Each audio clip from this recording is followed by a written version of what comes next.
Hi everyone, today I'm going to be colouring this flower here.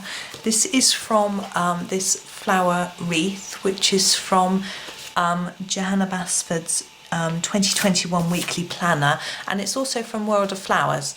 And I have identified this flower as a passion flower. It doesn't look identical to the passion flowers that I have found when I've looked on my search engine, but I'm going to have a go and colour it like one of those because they do look very pretty. Now, there are a few different types of passion flower and they look different to each other, and I had no idea. I know very little about them. So I've got a picture of one in front of me which I'm going to use as a guide for the colours. And I'm going to be using my Staedtler Ergosoft pencils, and I'm going to start with pink number 20. Now this particular one I found has got alternating petals in different colours, so I'm thinking pink, green, pink, green, pink, green, pink, green, pink, green. That will work. I was just checking, because if you haven't got the right number of petals it's not going to quite work. So I'm going to do the pink ones. Now I'm going to do the whole thing pink. Johanna's done this line. I'm going to leave that at the minute, and I'm just going to do every petal. This is a very light amount of pink. I don't want it too dark at the moment. I'm just going to sort of do a light layer across every petal. I find it really relaxing doing this, and of course you could always just leave it with this light layer. You don't need to add any more colour than just the one layer if you don't want to. Now I was doing some colouring last night and I needed to do something really relaxing, which of course colouring is, and to make it ultra relaxing I just coloured each part that I was colouring, each petal, in just an even layer of colour, and a really gentle light relaxing colour. And it was really nice just doing it like this. You know, sometimes I have to remind myself that I don't colour, that colouring is about relaxation. Now the flower in the picture, some of the petals have got a little bit of a turned over part on some of the edges and some of them haven't. What I'm going to do is assume that this is a slightly turned in, and so under here it would be a bit, there'd be some shade from this part of the petal. So I'm going to go all the way around this line here that Johanna's drawn in with a bit of a darker colour, and then just fade that towards the middle. It's just really simple. Now also where we've got the edge of these long pieces, I don't know what they are. Stem stalky bits, not really, are they? Oh, I've missed that bit. I feel it might be just a little bit darker. So again here, a little bit darker here coming in, and maybe under here as well where this flower's overlapping, and around the edge of here. So just the same again. So you see I just put a line around and just try and scumble it around so it fades in a little bit, blends in a little bit, and all the way around. So it's quite fun having this, gosh, I don't know if you can hear that, my boiler is clanking away. It's cold in here today. It's working really hard to keep it all warm.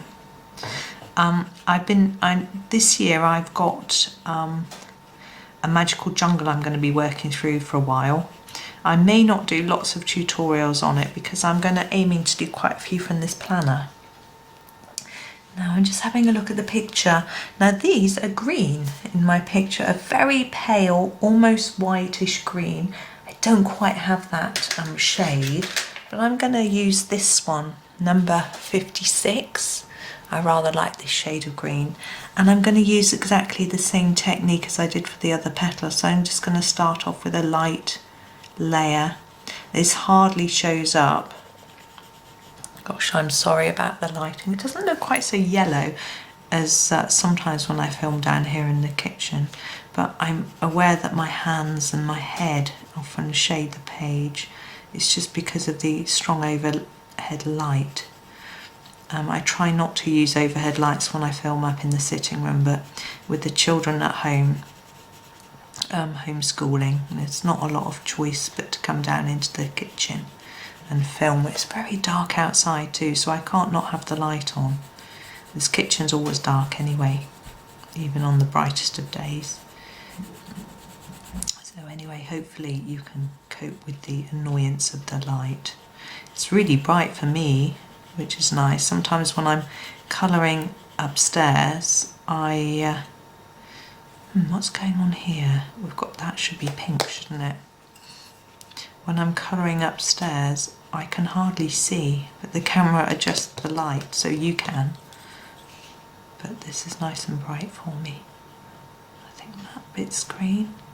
There we go. So I've done this basic, and then like I did with the pink, I'm gonna do some layer around here and through these bits. Just do it gently. Now in the real plant, these petals look really quite waxy, but I just can't get that effect. So I haven't really gone around there very much, have I? So I'm just trying to replicate the colour and see if we can make them look pretty.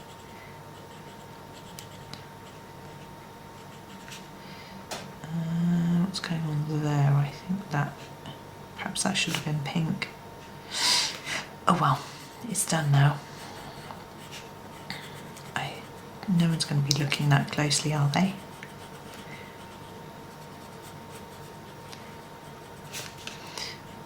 So anyway, as I was saying, I'm going to be working through Magical Jungle, but I'm also going to be doing tutorials from the journal a lot. Now this page has given me loads of material, so that's really great. And I'm just going to check the flower now. It has got these long pieces are a dark purple, so I'm going to go for number 6. I'm just going to do them all in a fairly even stroke. Now I don't want to do them really dark because I think they might stand out for the wrong reasons. I'm going to do them gently, and then when I finish the whole thing I can decide whether I think they're dark enough or not, rather than pushing lots of colour on now and then regretting it later, which is a mistake I have made. So would quite like to finish a Magical Jungle this year. However, there's a bit there, look, should be pink, can you see there? However, I have only just started it, and I know Johanna's got her miniature enchanted forest coming out in February, which I've already got on pre-order and aim to work through some pictures. I love doing the ones from the miniature secret garden, particularly the ones that were different to the sort of miniature ones, that you know, the little pictures that were little parts of a larger one. Gosh, I'm really not making myself very clear. Anyway, I really love doing pictures in that book, and so I suspect that when February comes and the other one comes out, I will be besotted, I think is the right word, and I will be colouring pictures from that as well as keeping on with the planner. My aim is to do at least one video from each picture in the planner, so that you've got something to work on, and you can it can either start you off and then you can do the rest, or it'll be a whole picture and you can decide whether you want to sort of have a go at the whole thing or just use it for inspiration. And with the so I'll be sort of switching over to doing the Enchanted Forest one, and then of course Johanna's new book is coming out. Now I keep seeing different dates. I'm sure I saw mid-April, then I saw April the 1st, some people are saying March the 30th. I guess it will come out on different days in different countries, but it's all very exciting. Now this part I'm going to do in this pink colour again, so we're back to our number 20. Looking at my picture, I think that's the nearest to this particular one that I've picked. So I'm just going to do it really lightly and see what it looks like. So yes, once Johanna's new book comes out, I'm sure I'm gonna be wanting to do some things from there. It seems a long time away, April, March, whenever it's going to be. But now, in this bit here, here and here, it looks like it's purple. It's quite, so I'm going to do purple, and I think it will bring together all this. It will look like these pieces are passing under this bit. Maybe. Sorry, I didn't give you the number. This is the number 6, which I used before. So it's going to be quite an exciting year with Johanna's new books coming out. Now these bits are a lemony yellow, so I'm going to grab the number 10, which is, gosh, it looks fluorescent, doesn't it? And we'll have a go at that. So I've got her new book on pre-order as well, so I'm hoping that I'll get them early, so that I can do a flip through as soon as they arrive, because I know I'll be excited. I don't know about everybody else. So there we go. Now that looks really sort of multicoloured and maybe not very organic or natural, but it really is the colours of the picture. Obviously, it's pink, purple and green and yellow, which is the colour in the picture. They're a little bit more toned down than these colours. These are a little bit neon-y, but those are still pretty much what I can see in the picture. So if I had some slightly more pastel-y shades, I think it might have come out better. If you've got some Holbeins or even some Derwent Lightfast or something like that, you could probably do a more muted palette to that one. But there we go. That's how I've interpreted it with my Ergosoft. So I hope you enjoyed that one. Thank you for watching and happy colouring.